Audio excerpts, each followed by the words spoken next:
Hi everyone, I'm Colin Seale, the founder and CEO of thinkLaw, where we help educators teach critical thinking using real-life legal cases. And I'd like to welcome you to Thinking Tuesday. Thinking Tuesday is a chance to sit back and learn a little bit about a current issue in critical thinking instruction that can really help us make sure that we're creating a world where critical thinking is not this luxury good. This week, we like to talk about 4 ways that you can develop a healthy sense of skepticism. Now, I want to go all the way back to 5th grade because I kind of have a long memory when it comes to certain things. And this particular issue was when I was running for student body president in my 5th grade class.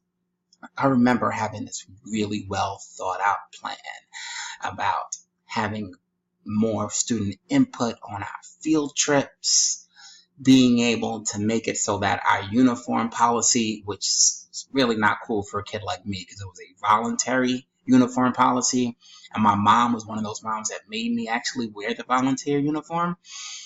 So all my ideas were super practical, super logical. And I remember we had this student, Gregory, just went out there and said, "We're going to have a basketball team for the boys. Yeah. We're going to have a cheerleading team for the girls. Yeah."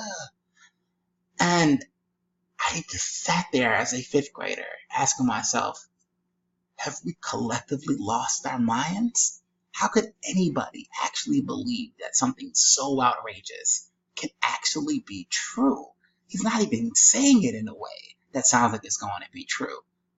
This is ridiculous. But then, flash forward over 20 years, and I am looking at social media and I'm watching a lot of my friends being devastated by the What the Health documentary on Netflix, talking about how, eating bacon is the same thing as smoking cigarettes for your whole life, and this idea that all these foods are just killing us and processed meats are just killing us and it's just as bad as smoking cigarettes. And I'm like, that's kind of a bold statement.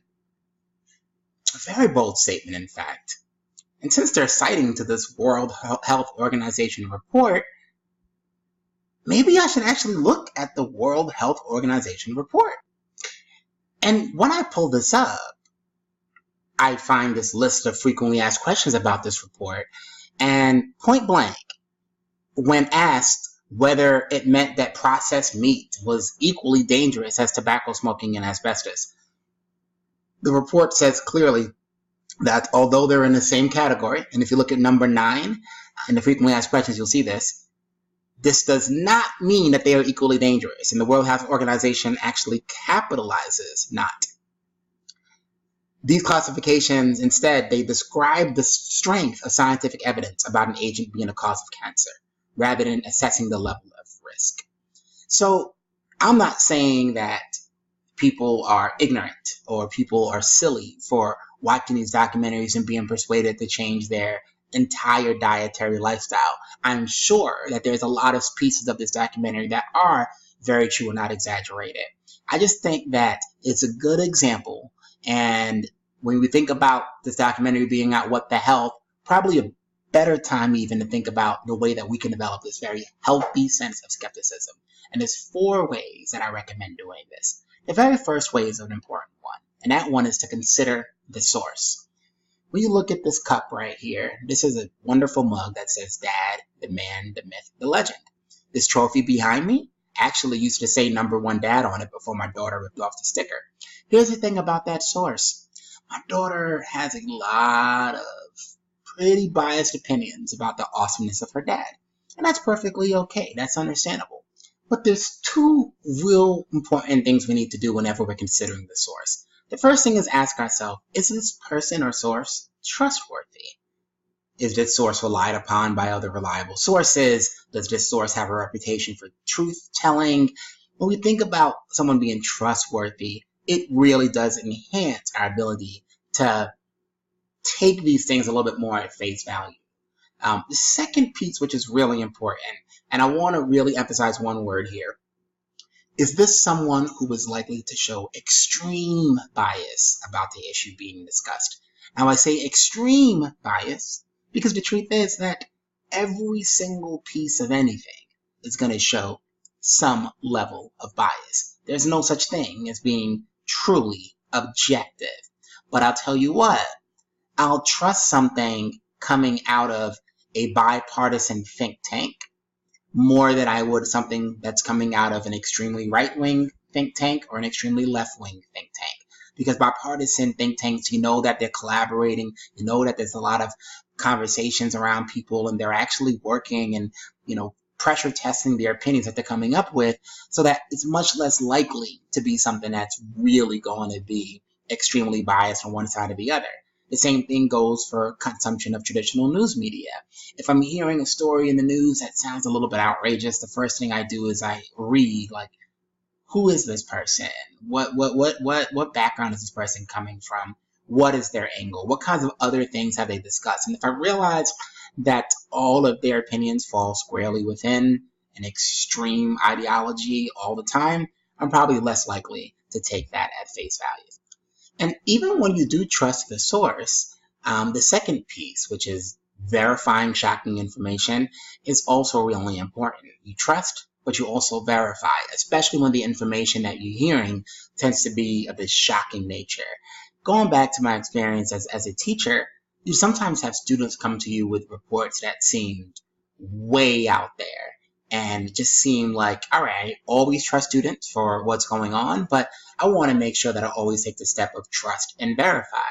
And I really appreciate the fact that in my very first year of teaching, a parent actually took that approach with me, where she came home and got some news from her daughter about something that I said to her. And then the next day, as I'm getting ready in the morning, she came up to me and she said, "Mr. Seale, did you tell my daughter she sounds like a boy?" And I was a little bit shocked by the question and immediately sat down and kind of figured out what was going on. And I realized exactly what had happened. I realized that this was someone that I'd been tutoring after school, and she was finally starting to participate in my class. I called on her one day in class, and before she had a chance to answer, another one of my male students shouted out the answer. And I said, interesting how you just made your voice sound like this boy's voice. And the class laughed a little bit. What I didn't know is that for years before that, these same group of kids had teased her for, looking too masculine or whatever have you. And there was a lot playing into that. But there was a process here.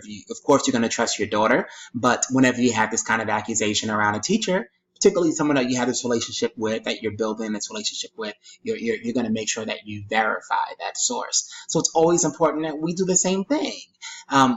Stepping back and realizing that in today's news, we actually do have a lot of shocking things that turn out to be true. Still make sure you verify that. The third piece is also really important, and it's so important that we find the nuance. A lot of times, authors of newspaper publications or internet articles are putting out information as simply as you possibly can put it out. When you look at the What the Health documentary, the truth is the World Health Organization is a team of a bunch of experts from all over the world that are putting out a document that I can barely understand. Very few people can actually understand and read well. So they have to simplify it. They have to take the findings and make it a lot more basic. And if you were to actually drill down into those details, you'll see that there's a lot more nuance to this. And I believe this is something that happens all the time. You see information about a bill that's passed by Congress. You even look at these advertisements, and it's so interesting. They're like, this senator voted against, food for kids, and this senator voted against happiness for women, and whatever kind of extreme thing it is. What they don't realize, or what they don't mention, is that a lot of times that one provision was one of 300 different provisions in the bill, including maybe 299 things that were awful. And because there's no nuance, because there's no need to specify that, because you're trying to simplify an argument, that's not there. So make sure you always try to find that nuance. And last but not least, always make sure that you yourself are not only willing to be disproven, but you actively seek to find information that's going to disprove the way that you think about things. So being a healthy skeptic a lot of times is making sure that your mind is flexible enough to change based off of updated information. So you might get an initial reaction when a story first comes out. You might have some initial predictions about what might happen or what led to that thing happening. But as this thing continues, if you're not changing, if you're kind of pounding your feet in the sand and only seeking to go through this process of confirmation bias, right? Looking for all the information that's going to support the way that you already see this issue and the way that you already see the world, then you're really not growing that sense of healthy skepticism. Because healthy skepticism really does require a really sound understanding of competing viewpoints and stepping outside of those things that we a lot of times hold near and dear. We have to be able to keep an open mind to things that are worth having an open mind over. So please make sure that you're doing that. So to recap, the 4 tips that we can use to make sure that we're developing a healthy sense of skepticism is considering the source, verifying shocking information, finding the nuance, and making sure that we are not only willing to be disproven, but actively seeking to be disproven. And with these 4 tips, you'll be well on your way to developing that healthy sense of skepticism. Thank you again, and for more information about the work we're doing with thinkLaw, please check us out at www.thinklaw.us or follow us on Twitter at thinklawus. Take care.